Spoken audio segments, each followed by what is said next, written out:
আমি ছিলাম ময়মনসিংহ এক প্রোগ্রামে আসরের একটু আগে দেখছি ফেসবুকে একটা আমাকে বারবার মেনশন দেওয়া হচ্ছে মাওলানা আনিসুর রহমান ভাইয়ের পোস্টে।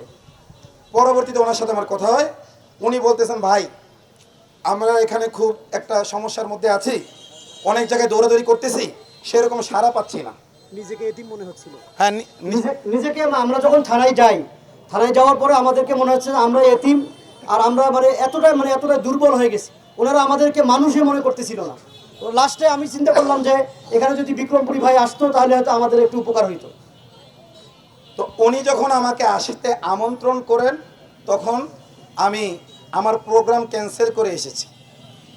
ওইখানে দিনী ভাইদের আমি বুঝাইছি এই প্রোগ্রামের উদ্দেশ্যই তো দিনে সৈনিক তৈরি করা। এখন যখন দিনের টাকা আসছে, এখন আমাদের কি করা দরকার, এই মুহূর্তে কি দরকার নাই, প্রোগ্রামটা স্থগিত রাখি, ওখানে যাই। তো তাদের কাছ থেকে বিদায় নিয়ে প্রোগ্রাম না করে আমি ওখান থেকে ব্যাক করেছি। আমি আসলাম। আমি আসার মুহূর্তে ভাইকে আমি একটা পরামর্শ দিয়েছিলাম, এটা আপনার জানা দরকার, এই ধরনের ট্র্যাপে আপনারাও পড়বেন। ভাইকে আমি পরামর্শ দিলাম, আমি যখন পোস্ট দেব পুলিশ কিন্তু দ্রুত তাড়াহুড়া করে একটা মামলা লেখার চেষ্টা করবে, যদি মামলা লেখে, আর না লেখলে তো লিখলই না। আপনি ওইখানে থাকবেন, আমি আসা পর্যন্ত ওইটাকে স্থগিত রাখবেন। আমি দেখবো এজারটা পরে এজারটা ঠিক আছে কিনা, কারণ ওনারা তো আইন কানুন নিয়ে কাজ করে না, আমরা টুকটাক করতে করতে কিছুটা শিখছি। একটু পানি দিয়ে। তো উনি অনেকক্ষণ ওখানে থাকার পরে আমিও জ্যামে পড়ে গেছি। ভাই আমাকে রিসিভ করতে যায় কিছু সময়ের জন্য, যেই উনি কালিয়াকৈর থানা থেকে আমাকে রিসিভ করতে আসছে গাজীপুরে। তো আমি বলছিলাম যে আমার ভাই বলার পরে আমি আসতেছি, বললাম যে এজারটা লেখা, আমি আসলে যেন মেয়ের মা বা মেয়ের বাপ এজারে কি করে সাইন করে, আমি আসার আগে যেন করে না, আপনি এটা বাস্তবায়ন করেন। উনি বলেন ঠিক আছে। পরবর্তীতে উনি ভাবছে আমি রাস্তা চিনবো কিনা, উনি একটু আমাকে আগায় নিয়ে আসতে গেছে। এইটুকু সময়ের মধ্যে পুলিশ তাড়াহুড়া করে মেয়ের মাকে বাদী বানিয়ে একটা সাইন নিয়ে ওকে পাঠাই দিয়েছে। কোথায়? কোর্টে। কোর্টে পাঠিয়ে দিয়েছে, ওই ধর্ষককে কোর্টে পাঠিয়ে দিয়েছে। ধর্ষক কিন্তু গ্রেফতার করছে ওরা মৌখিক অভিযোগের ভিত্তিতে। যখন 2 মাস পরে আবার বিচার কেন চাইবে, এই কারণে আক্রমণ হয়েছে। এই আক্রমণ হওয়ার পরে কিন্তু ঘটনাটা ভাইরাল হয়েছে। আনিস ভাই তো বলছেন এই কথাটা, আমাদের লাইভগুলো দেখবেন, বিস্তারিত বলার এখন সুযোগ নেই। তো আক্রমণ হওয়ার পরে মূলত কি এই ঘটনাটা ভাইরাল হয়। 2 মাস পরে যখন মেয়ের মার উপরে কি হয়, আক্রমণ হয়, এবং মেয়ের মাকে ফোনেও কি এই জয় নিজেই তোকে যেভাবে দর্শন করছি, তোর মেয়েকে যেভাবে করছি তোকে ওইভাবে করবো, এই একই দর্শক, নাউজুবিল্লাহ। তো আমি যখন আসি, এসে দেখি যে এজার লেখা কমপ্লিট হয়ে গেছে। প্লিজ আসতে বল। এজার লেখা কি হয়ে গেছে, কমপ্লিট হয়ে গেছে। এবার এজারটা দেন, আমি একটু সারমর্ম বলি আপনাদেরকে। তো আমি দেখলাম এখানে অসংখ্য ভুল। জয়ের বয়স দেওয়া হয়েছে 20। আপনারা তার টিকটকের ভিডিও দেখছেন না, তার বয়স কি 20 বলেন? আপনাদের অভিজ্ঞতা কি বলে তার বয়স 20 হবে? তার বয়স 20 হবে? এই দেখেন জনগণ যারা তার টিকটক দেখেছে, একটা ভিডিও দেখছেন না, যে সে একটা ভিডিও ছাড়ছে মুসলিম হেজাবি মেয়েদেরকে নিয়ে, যে মধু মধু রসমালাই রসমালাই, সে মুসলিম মেয়েদেরকে কি মনে করে, রসমালাই, নাউজুবিল্লাহ। এরপরে আরেকটা ভিডিওতে কিভাবে সে মুসলিম মেয়ে রেপ করে নিয়মিত, অন্যদেরকে ট্রেনিং দিচ্ছে। ওই ভিডিওতে অন্যদেরকে শেখাচ্ছে আমার মতো তোমরা এভাবে ভিডিও করবা, রেপ করবা। সে একটা রেপিস্ট না, শুধু রেপিস্টের ট্রেনার। অন্য রেপিস্টে সে কি দেয়। তো এরপর তার মদ খাওয়ার ভিডিও, সে ইন্ডিয়া নিয়মিত যাচ্ছে আসছে। 20 বছরের একটা ছেলেকে ইন্ডিয়া এত গুরুত্ব দেওয়ার কথা? ওখানে জয় শ্রীরাম পার্টির সাথে সে প্রোগ্রাম করে এখানে আসে, সেগুলো বুক ফুলিয়ে প্রচার করে। আবার সে দিকটা নিজেকে মহজিববাদী দাবি করে, তার টিকটক আইডিতে সে লেখে আওয়ামী লীগ আবার ফিরবে। এগুলো ওপেনলি সে চলছে বাংলার জমিনে, এরকম অসংখ্য কুলাঙ্গার আছে। তো যাই হোক, তো এই ছেলেটার বয়স 20 কি হতে পারে? আচ্ছা, তার বয়স দিছে 20। এবার তার মামা, যে অন্তত তার থেকে 10 বছরের বড় হবে না হইল, তার বয়সও দিছে 20। তার মানে মামু ভাই নাকি একই তারিখে জন্ম নিল। কি বিষয়টা এমন এলো না? মামু ভাই না একই তারিখে জন্ম নিছে, একই ডেটে। মামুরও বয়স 20, ভাগনারও বয়স কি। এরপরে মেয়েটাকে মেলায় নিয়ে যাওয়ার কথা বলে, দেখেন আপনাদের রাগ থাকতে পারে, ক্ষোভ থাকতে পারে, যে এই মেয়েটা মুসলিম হয়ে হিন্দু পরিবারের সাথে মেলামেশা কেন করেছে। তারা পাশাপাশি দুইটা পরিবার ছিল, দুই পরিবারই ভাড়া থাকে। মেয়েরা 1 বছরের বেশি সময় ধরে ভাড়া থাকে, আর ওই হিন্দু পরিবারটা আসছে 2-2.5 মাস যাবত বা 3 মাস সর্বোচ্চ হবে, এর বেশি হবে না। তো এখন ওই লোকনাথ এবং তার বউ ওই বাড়িতে ভাড়া থাকে। লোকনাথের ভাগ্নে হলো জয় কুমার দাস, এটা হলো পুলিশের এজারে আছে, আর তার টিকটকে আইডিয়াতে আছে জয় কুমার রায়। তো এই কুলাঙ্গার চাকরির সুবাদে, চাকরি খুঁজতে নাকি আইসে, ওই বাড়িতে থাকতেছিল। এই মেয়েটাকে চকলেট দেয়, এই মেয়েটার একটা ছোট ভাইও আছে, তাদেরকে চকলেট দেয়, বিস্কুট দেয়, বসে বসে লুডো খেলে। এখন আপনারা বলতে পারেন হিন্দুদের সাথে মাখামাখি করছে ওর দোষ। আমি বলি দোষ ওদের না, দোষ তাদের যারা মন্দিরে গিয়ে বলতেছে রোজা আর পূজা এক। এই ধর্ষণে সহযোগী তারাও। আল্লাহ বলেছেন ইন্নামাল মুশরিকুনা নাজাস, নিশ্চয়ই মুশরিকরা নাপাক। পায়খানা যেমন নাপাক, ওখান থেকে দূরে থাকতে হবে। মুশরিকরা এমন নাপাক, রাসূল বলেছেন মুশরিকদের যে চুলার ধোঁয়া, তোমাদের চুলার ধোঁয়া যখন আকাশে উড়ে যাবে, তখন উড়ে যাওয়ার সময় যেন দুইটা ধোঁয়া একত্রিত না হয়, এত দূরে থাকতে হবে। আল্লাহ বলেছেন ইন্নামাল মুশরিকুনা নাজাস ফাজতানিবুর রিজসা মিনাল আওসান, তোমরা মূর্তির অপবিত্রতা থেকে বাঁচো। তো মূর্তিও যেমন নাপাক, মূর্তি পূজকরাও কি নাপাক। তবে হ্যাঁ, তারা যদি আমাদের দেশ ও ধর্মের বিরুদ্ধে কোনো ষড়যন্ত্রে লিপ্ত না হয়, তাদেরকে দান সৎকার করতে, তাদের উপকার করতে আল্লাহ নিষেধ করেন নাই। যেমন শুকরও তো নাপাক, তাই বলে কি শুকরকে অন্যায়ভাবে মারা জায়েজ আছে? জায়েজ নাই। তার প্রতিও তো দয়া দেখাতে হবে, হবে না? এই জন্য তাদের প্রতিও আখলাক দেখাইতে হবে। আর তারা তো মানুষ, আমাদের রক্তের সূত্র আছে, আদম আলাইহিস সালামের সন্তান হিসেবে আছে না? কিন্তু এই যে যখন তারা হিন্দুত্ববাদী হিসেবে আমাদের সামনে আসবে, মানুষ হিসেবে আসবে না, তখন তারা কি বলেন? কি নাপাক। এই জয় কুমার দাস নিয়মিত ইন্ডিয়া গিয়ে ইসকন মন্দিরে পূজা দিয়ে আসে, এগুলো সে তার টিকটক আইডিতে এগুলো পোস্ট করেছে। তো এই নাপাক এর সাথে যে মেয়েটা ওঠা বসা করেছে, এই মেয়েটা মাত্র তাইসিরুল মুফতাদিতে পড়ে, মানে মাদ্রাসায় যে ভর্তি হবেন না, বলতে দেন, আমি জানি তো। মাদ্রাসায় যে ভর্তি হতে হয়, ভর্তি হওয়ার জন্য এটা প্রাথমিক ক্লাস আছে, মানে যেটা কোনো ক্লাসই না, মাদ্রাসায় ভর্তি হওয়ার উপযুক্ত হওয়ার জন্য একটা ক্লাস, এটাকে বলে তাইসিরুল মুফতাদি, মানে প্রাথমিক শিক্ষা। এটা কি প্রাইমারি লেভেল থেকে ধরলে সর্বোচ্চ 5, এর উপরে যাওয়ার সুযোগ নেই, বরং এটা 5-এরও নিচে। এর শিক্ষা দেখলে আপনারা বুঝবেন যে এটা 5-এরও কি। তাহলে একেবারে প্রাথমিক লেভেল, 0 লেভেলের একটা শিক্ষার্থী, সে ধর্ম সম্পর্কে কি জানে? তার মা বাবা তো ওই সকল বয়ান দ্বারা প্রভাবিত, সেকুলারদের ইমান বিধ্বংসী বয়ান দ্বারা প্রভাবিত, যে ধর্ম যার যার, উৎসব সবার। আপনারাই বলেন এগুলো, এখন ওই উৎসবে গিয়ে ধর্ষিতা হইলে তখন আবার বলেন যে গেল কেন, এটা দ্বিচারিত হয়ে গেল না? আপনারাই বলেন ধর্ষণ, যারা বলে এই যে রোজার পূজা মুদ্রার এপিট ওপিট, তাদের অনুসারীরাই দেখতেছি বলতেছে গেছে কেন। তোমরা যখন বলো রোজার পূজা মুদ্রার এপিট আর ওপিট, তাহলে যাবে না কেন? এপিট আর ওপিট হলে তো যাবেই। এই জন্য এই ধর্ষণের দায় দায়িত্ব শুধুমাত্র ধর্ষকের উপর না, যারা রোজার পূজাকে এক বানায় তাদের উপরে দায় দায়িত্ব আছে না নাই? এরপরে আসেন, মেয়েটা এভাবে মেলামেশা করতে করতে ওরা চালাকি করে লোকনাথ বাসাটা চেঞ্জ করলো, কারণ ওইখানে রেখে তো দীর্ঘদিন ধর্ষণ করা যাবে না। মেটিকুলাস প্ল্যান সাজিয়ে তারা ওখান থেকে বাসা চেঞ্জ করে আরেক জায়গায় নিয়ে গেছে। এখন ওই লোকনাথের বউ এই মেয়ের মায়ের যে মোবাইল আছে, যেটা ওনারা গার্মেন্টসে চলে গেলে ওটা বাসাই থাকে মোবাইলটা, ওইখানে ভিডিও কল দেয়। মেয়ের মাও দেখছে, মেয়ের বাপও দেখছে। এখন কথা বলে কে?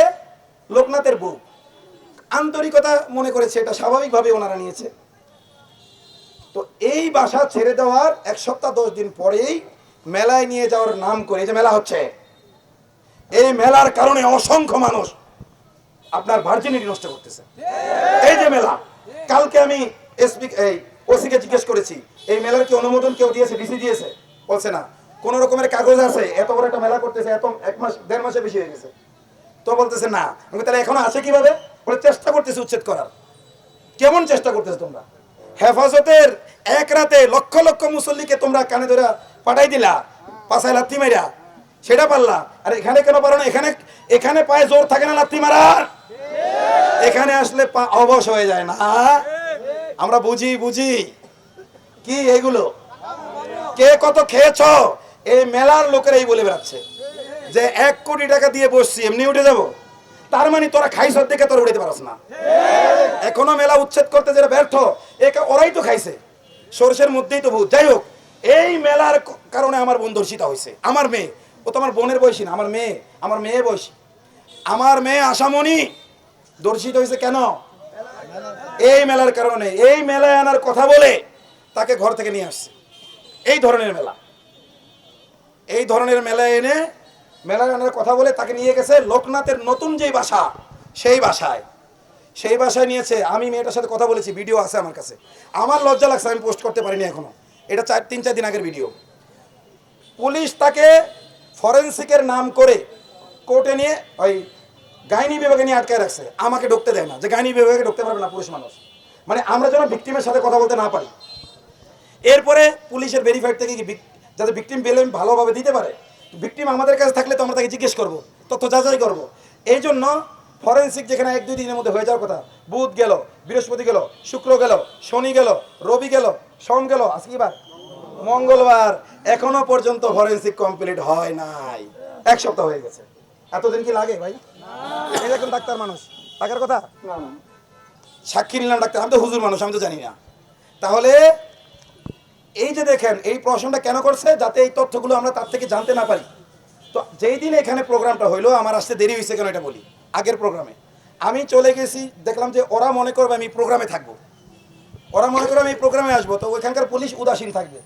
তো আমি কৌশল করে ওইখানে ঢুকে গেছি মেয়ের রুমে। গাইনি বিভাগের সকল মা বোনদের বলছি, দেখেন মা বোন, আমাদের এই মেয়েটার সাথে প্রহসন করা হচ্ছে, সে সঠিক বিচারটা পাচ্ছে না, পুলিশ আমাকে ঢুকতে দিচ্ছে না, আপনারা বিরোধিতা করেন, আমি একটু ঢুকি। প্রত্যেকটা মা বোন আমাকে স্বতঃস্ফূর্তভাবে ঢোকার অনুমতি, হুজুর আসেন, যতক্ষণ মনে হচ্ছে আপনি তার কথা বলেন, ইন্টারভিউ নেন। তখন মেয়েটাকে আমি জিজ্ঞেস করলাম যে তোমার সাথে কিভাবে কি হয়েছে বলো। আমার কাছে ভিডিও আছে, আমি পোস্ট করতে পারিনি এখনো, আমার বিবেকে বাড়তেছে না কীভাবে পোস্ট করবো। এক কান্নার ভিডিও ট্রমা আমি নিতে পারতেছি না। তো ওইখানে মেয়েটা স্পষ্ট বলতেছে যে আমাকে মেলায় নিয়ে যাওয়ার কথা বলে ওর বাড়ি কাছাকাছি নিয়ে যায়, তো ও তার ওর বাড়ি চেনে না, তো রাস্তায় নিয়ে জোর করে বরকা খুলে ফেলতেছিল। তো আমি বাধা দিচ্ছি, সে শুনে নেই, জোর করে যে বাড়ি ভাড়া দিয়েছি, টিনের ঘর, চিল্লাইলে তো বাইরে যায়। বাড়িওয়ালা বলতেছে তোমার মেয়ে গুম ছিল, মিসিং ছিল, এখন এই অবস্থা, তো একে নিয়ে তুমি বাড়ি চলে যাও, সুস্থ হইলে নিয়ে আসো। ওই দিক দিয়া ইসকন হুমকি দিচ্ছে, তোকে যেভাবে দর্শন করছি তোর মেয়েকে যেভাবে তোকে ওইভাবে করবো, আর তোর স্বামীরও শেষ করবো। এই রেকর্ড আছে আমাদের কাছে। গতকাল আমরা এই রেকর্ড আলহামদুলিল্লাহ উদ্ধার করছি, বলেন আলহামদুলিল্লাহ। আমি বলেছি না পুলিশ তোমরা সাপ, আমি হলো সাপুরে, এই সাপুরের কাছে ধরা খেতে হবে। আমার বাপ ছোটবেলায় অনেক সাপ ধরতো, আমি আমার বাপের দেখা দেখি সাপ ধরছি, নেটেও আমার বাপের সাপ ধরার ভিডিও আছে। তো আমিও সাপ ধরতাম। যেই দিন আমার বাপ হাদিস দেখছে যে সাপ মারতে হয়, ধরতে হয় না, সেদিন থেকে বাপ তওবা করছে, বাপ আমিও ধরবো না, তুমিও ধরো না।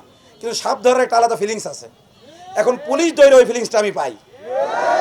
এই জন্য রাসূল সাপের সাথে শয়তানকে তুলনা করেছেন, শয়তানের সাথে সাপকে তুলনা করেছেন। সাপের পরে বা সাপের মতো শয়তানের সাথে দৃশ্যমান কেউ যদি থাকে, সে হলো এই খাকি পোশাকধারীরা, এই বিভিন্ন বাহিনীর লোকগুলো। আল্লাহ এদেরকে হেদায়েত দান করুক।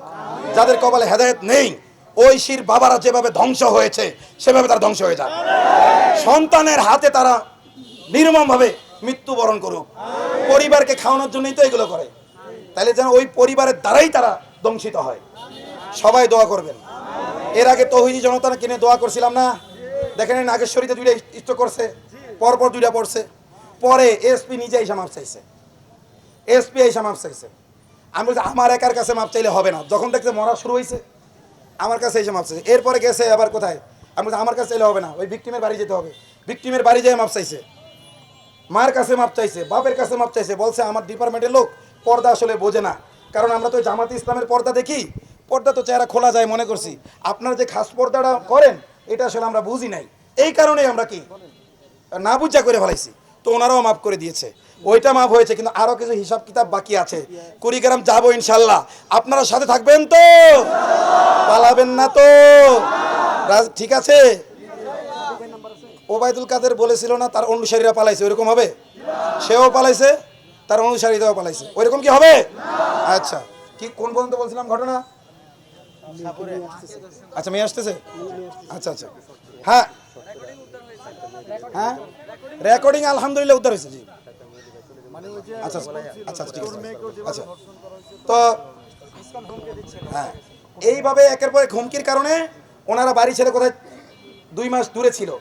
পরে যখন আবার ফিরে আসে, মেয়ে যখন ঠান্ডা হয়ে গেছে আর কান্নাকাটি করে না, ওনারা তো ভাই পেটের দেয় আসতে হয়েছে আবার এই জায়গায়। কারণ একজন গার্মেন্টসের শ্রমিকের মর্যাদা কতটুকু আছে, গার্মেন্টসের আসল শ্রমিকের মর্যাদা তো ইউনিস দিতে পারে না, পতিতাদেরকে শ্রমিকের মর্যাদা দিতে চাচ্ছে। আসল যারা শ্রমিক তাদের অধিকারের নামে খবর নাই, আর যারা পতিতা তাদের অধিকার নিয়ে ব্যস্ত। দেখেন জায়গা পতিতাদের অধিকার দিলে জায়গায় জায়গায় পতিতালয় হবে, আমার বোনের মতো আশামণিদেরকে ধরে ধরে ওইখানে নিয়ে বলবে একটা পতিতা, তাই এটা হয়েছে। কারণ বামপন্থীরা আশামণিকে পতিতা হিসাবে তাদের পেজে লিখতেছে যে চকলেটের বিনিময়ে যেহেতু হয়েছে তাহলে পারিশ্রমিক দিছে, সে একটা পতিতা বলে নাউজুবিল্লাহ। এই বামপন্থীদেরকে আমরা ছাড়বো না, এটা মুসলিম বঙ্গ। আমাদের বোনকে যারা পতিতা বলে ব্লেম দিয়েছ, তোমাদের প্রত্যেকটা আইডিকে শনাক্ত করে রাখা হবে, প্রত্যেকের আইডেন্টিফাই করা হবে, প্রত্যেককে আইনের আওতায় নিয়ে আসা হবে। পুলিশ যদি আইনের আওতায় নিয়ে না আসে, পুলিশকে জনতার আইনের আওতায় নিয়ে আসবো আমরা ইনশাআল্লাহ। আর এই জনতা হইল মুসলিম সংখ্যাগরিষ্ঠ দেশ, তোদের গণতন্ত্র অনুযায়ীও সেই হিসাবে জনতার আদালতে আসলে ইসলাম অনুযায়ী তোদের বিচারটা হবে। তার আগে তোরা তোদের রাস্তা দেখ তোরা কি করবি। তো এখন আশামণিকে আপনার যখন দ্বিতীয়বার আনা হইল, ওই সময় থেকেই যখন হট্টগোলটা লাগলো তখন থেকে মাওলানা আনিস জানছে, তখন থেকে মামলাটা প্রক্রিয়া শুরু হয়েছে।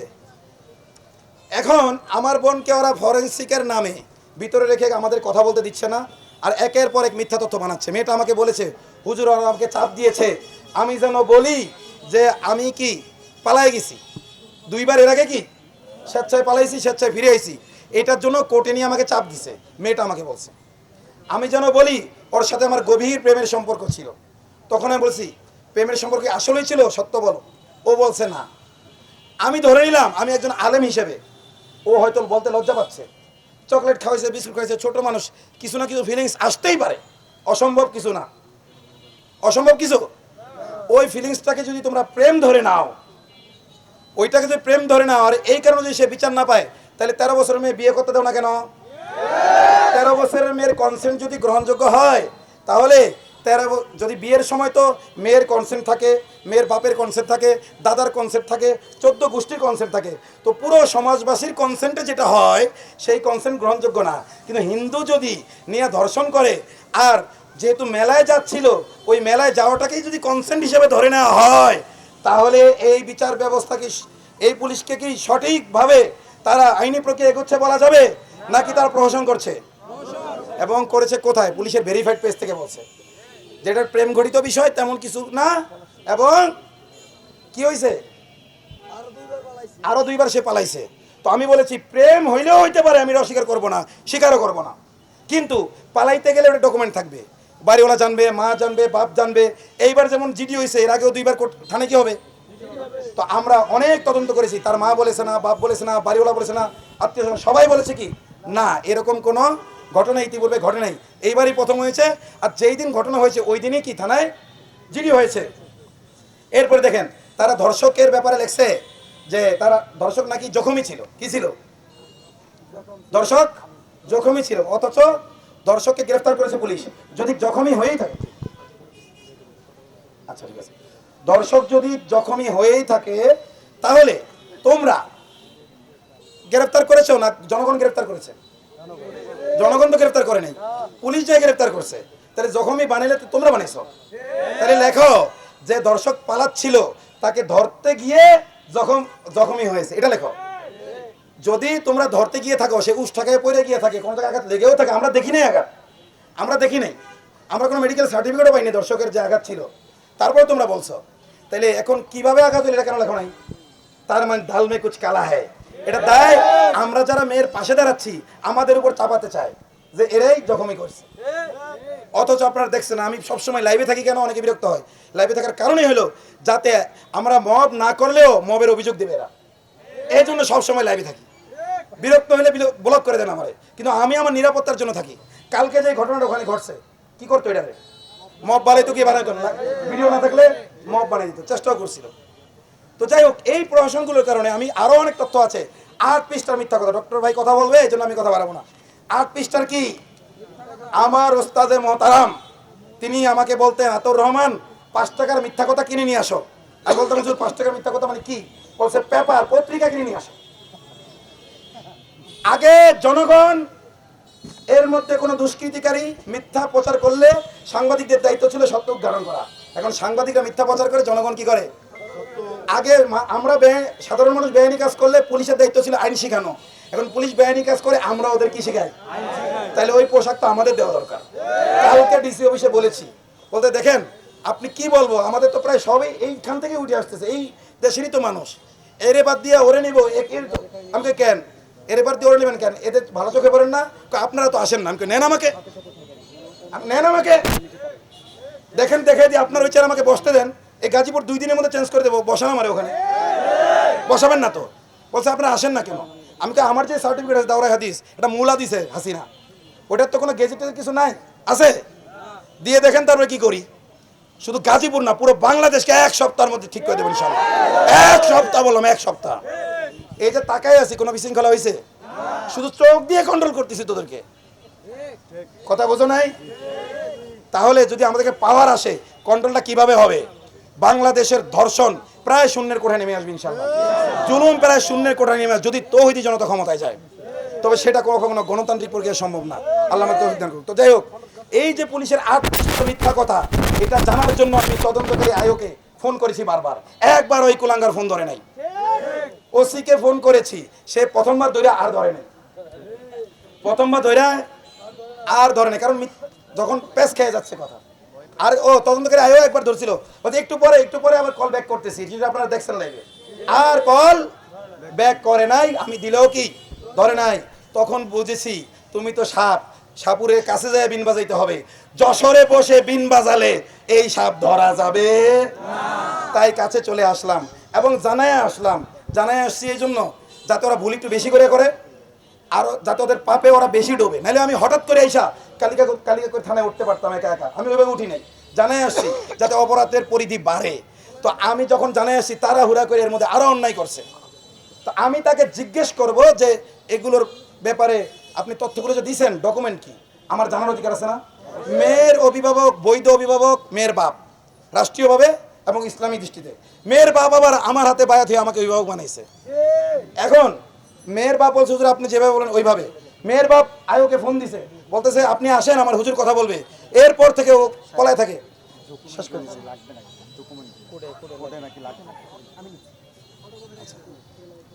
তো এখন ডকুমেন্ট দিয়ে দিলাম, অনেকগুলো মিথ্যা কথা ওখানে আছে। তো আমি তাকে জিজ্ঞেস করব, আমি আর মেয়ের বাপ থাকবে এক জায়গায় বসে চা খাবো, এটা দাওয়াত দিস থাকে। সে আমাদের চায়ের দাওয়াত গ্রহণ করে না, সে আমাকে চা না খাওয়াইয়া মানে কিছু লোককে ভাতের হোটেলে ডাকে, যাতে তাদেরকে আমার বিরুদ্ধে খেপানো যায়। তো যারা গিয়েছিল ভাতের হোটেলে, তারা প্রথমে বুঝতে পারে নাই, পরে আমার কাছে সরি বলছে যে হুজুর আমরা আসলে বুঝতে পারি নাই।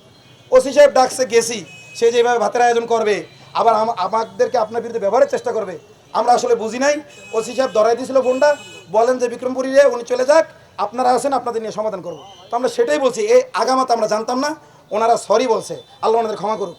এটা হতেই পারে, এটা ওনাদের দোষ না, এটা ওসির ষড়যন্ত্র। ওসি আলেমদের মধ্যে মানে ডিভাইড করার জন্য এই ষড়যন্ত্র চালিয়েছে। এই ষড়যন্ত্র এখনো অব্যাহত আছে। আপনারা কি এটা হতে দেবেন না রুখে দেবেন? তো ওকে আমরা বারবার বসতে চাইছি, সে বসতে রাজি না। তখন আমি খালি খোঁজ নেই ওকে থানায় আছে কিনা। তো আমি থানার দিকে গেলে ও চলে আসে অন্য জায়গায়। ও যখন হাসপাতালে যায়, যখনই সময় আমি যাচ্ছি হাসপাতালে, ও ওখান থেকে আবার বেরিয়ে চলে আসে। আল্লাহর কি মেহরবানি, অন্য কোনো কাজে আসছি, মেয়ের মা ফোন করছে, হুজুর আইছে, ও এখন নিজে চলে যাচ্ছে। মেয়ের মা আমাকে ফোন করছে, ওই সময় আমি সাক্ষাৎকার দিচ্ছিলাম মিডিয়াতে, সাক্ষাৎকার রেখেই আমি চলে গেছি। আমার এই যে জুতা ছিঁড়ে গেছে, এ দেখেন, পরে আমি একটু আগে সিলাইছি জুতা, এক দৌড়ে আসছি। ও আমাকে দেখে আবার গাইনি বিভাগের ভিতরে ঢুকছে। এখন ওই হাসপাতালে যে মেয়েগুলো আছে, এগুলো এত জঘন্য, একটা মেয়ের পাশে দাঁড়ানো উচিত ছিল না? এরা ওই কুলাঙ্গারকে গাইনি বিভাগে ঢুকতে দিচ্ছে, আমাকে ঢুকতে দেবে না। আমরা ওর সাথে একটু কথা বলে ঢুকতে না, আমাকে ঢুকতে দেয় না। আমি এলাও না, ও এলাও। তার মানে আমরা পুরুষ ও হলো ট্রান্সজেন্ডার বা হিজড়া। ও পুলিশ যেহেতু হারাম খাইতে খাইতে ধ্বজভঙ্গ রোগী হয়ে গেছে, ওর নাট বল্টু শেষ, এই কারণে ও ভিতরে গেলে সমস্যা নাই। কিন্তু আমি তো একটা প্রকৃত পুরুষ, কথা বুঝেন নাই? আমার বউ 2 জন, আমার মধুর ব্যবসা আছে, নিজে কাটি। তো এই কারণে হয়তো তারা আমাকে যাইতে দেয় নাই। নাহলে কেন বলতে দেন আমাকে, কেন আমার যেতে দিল না? ও যদি যাইতে পারে, ওদের চরিত্র কি ফুলের মতো পবিত্র? হ্যাঁ, কিন্তু অসংখ্য তৌহিদি জনতা আছে যারা এই দাবি করতে পারে কিন্তু করে না আল্লাহর ভয়ে। আল্লাহ বলেছে তোমরা নিজেদেরকে পবিত্র দাবি করবা না, যতই পবিত্র হোক। এই জন্য আমরা বলি রব্বানা যালামনা আনফুসানা, আল্লাহ আমরা অপরাধী, আমরা পবিত্র না। তো এখন ও যে দেখা দিল না, টয়লেটে যেয়ে পড়াইলো, পরে ওখান থেকে যে লুকোচুরিগুলো হয়েছে আপনারা দেখছেন না? সে আমাদেরকে একটা গুজব ছলে এক্সিট দিয়ে বেরিয়ে গেছে, আসলে সে বেরোয়নি। এটা আমাদের গুজব ছলে যাতে ওখান থেকে আমরা চলে আসি। কিন্তু যখনই চলে আসছি পুলিশ প্রটেক্ট করে তাকে আবার আনতে গেছে। বাকি ঘটনা আপনারা জানেন, সামনে এর চেয়েও বড় ঘটনা ঘটতে পারে। ঘটনার জন্য আমরা প্রস্তুত আছি। শহীদ হওয়ার জন্য কে প্রস্তুত আছেন? ইনশাআল্লাহ। এই কোন স্লোগান হবে না, এই না, এই স্লোগান হবে না। তো এখন সুযোগ হলে পরবর্তী কোনোদিন কথা বলবো, কথা আরো অনেক ছিল, লাইভগুলো দেখলে আপনারা পেয়ে যাবেন। এখন আমাদের সামনে কথা বলবেন বিশিষ্ট লেখক এবং অ্যাক্টিভিস্ট ইসলামিক ব্যক্তিত্ব ডক্টর মেহেদী হাসান ভাই।